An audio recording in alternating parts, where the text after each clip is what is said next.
9 जुलैला झालेल्या पावसात नागपूरकरांचे हाल, नालेसफाई झाली तरी शहर पाण्यात कसं गेलं? मंत्री नितीन गडकरींचा महापालिका अधिकाऱ्यांना सवाल। विरारमध्ये मराठी भाषेबद्दल अपशब्द वापरणाऱ्या रिक्षा चालकाला चोपलं।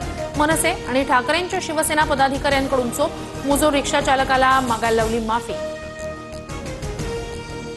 तुळजाभवानी मंदिराच्या विकास आराखड्यासाठी सर्वेक्षण पूर्ण, एकूण 96 मालमत्तांचे विकास आराखड्यासाठी सर्वेक्षण, तक्रारीत अडकलेल्या विकास आराखड्याच्या कामाला वेग। दुबईला जाणारं विमान रात्रीपासून मुंबई विमानतळावरच, स्पाइस जेटच्या विमानानं उड्डाण न घेतल्यानं प्रवासी संतप्त। रात्री 1:30 वाजता दुबईला जाण्यासाठी उड्डाण घेणार होतं विमान। मुंबईतील आर्थर रोड कारागृहात गँगस्टर प्रसाद पुजारीवर हल्ला, 7 कैद्यांसह गँगस्टर प्रसाद पुजारी विरोधात गुन्हा दाखल। 6 जुलैला 2 टोळ्यांमध्ये झटापट झाल्याची सूत्रांची माहिती।